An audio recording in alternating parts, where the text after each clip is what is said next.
Welcome to Jeeva சமையல். இன்றைக்கி ஜீவா சமையலில் நம்ம ஒரு உருளைக்கிழங்கு பொரியல் வந்து ஈஸியாக சிம்பிளாக எப்படி செஞ்சு முடிக்கிறதுன்னு சொல்லிட்டு பார்க்க போகிறோம். அதுக்காக ஒரு 4 உருளைக்கிழங்கை தோல் உரித்து வெட்டி வச்சுருக்கிறேன் துண்டு துண்டுகளாக. இப்போ வந்து நம்ம ஒரு பேஸ்ட் மாதிரி ரெடி பண்ணிக்கலாம். இஞ்சி ஒரு துண்டு, பூண்டு ஒரு 4-5 பல் பூண்டு, 2 பச்சை மிளகாய், ஒரு பட்டை, ஒரு 3 கிராம்பு, சோம்பு வந்து ஒரு அரை ஸ்பூனு,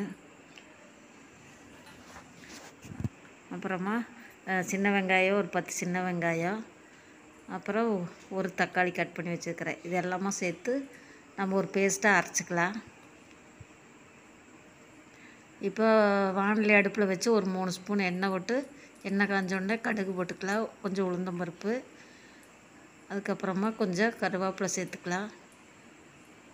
கருவேப்பிலை சேர்த்து இதெல்லாம் பொரிஞ்ச உடனே நம்ம பேஸ்ட்டை அரைச்சி வச்சுக்கிறோம்ல, அந்த பேஸ்ட்டை வந்து அது கூட சேர்த்துக்கலாம்.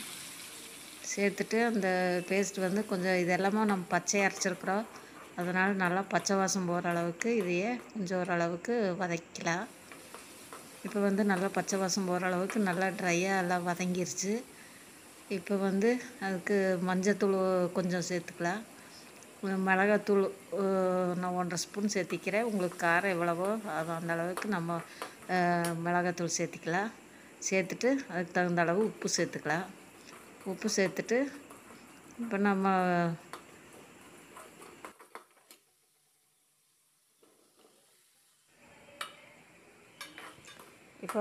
வெட்டி வச்சுக்கிற உருளைக்கிழங்கு அது கூட சேர்த்துக்கலாம்.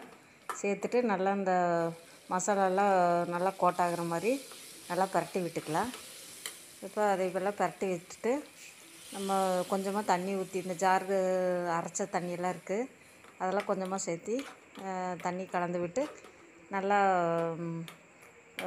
பரட்டி விட்டுட்டு மூடி போட்டு கொஞ்சம் நேரம் நல்லா மூடி வச்சிடலாம். இடையே எடுத்து நம்ம அதை பரட்டி விடணும், இல்லைன்னு உருளைக்கிழங்கு சீக்கிரமாக அடி பிடிச்சிரு. நான் இடையில 2-3 தடவை பரட்டி விட்டுட்டேன். இப்போ உருளைக்கிழங்கு பொரியல் வந்து ரெடி ஆயிடுச்சு. நல்லா காரசாரமாக சூப்பராக இருக்குது. இது எல்லா பருப்பு சாதம், தயிர் சாதம், எல்லா சாப்பாட்டுக்குமே இது தொட்டுக்கிறதுக்கு ரொம்ப சூப்பராக இருக்குது. நீங்களும் இது மாதிரி செஞ்சு பாருங்கள். செஞ்சு பார்த்துட்டு எப்படி இருக்குதுன்னு கமெண்டில்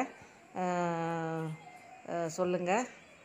கண்டிப்பாக வீடியோ பிடிச்சிருந்தா லைக் பண்ணுங்கள், ஷேர் பண்ணுங்கள், கமெண்ட் பண்ணுங்கள். மறக்காமல் ஜீவா சமையல் அண்ட் விலாக்ஸை சப்ஸ்கிரைப் பண்ணுங்கள். வீடியோ பார்த்ததுக்கு நன்றி. அடுத்த வீடியோவில் சந்திக்கலாம். பாய்.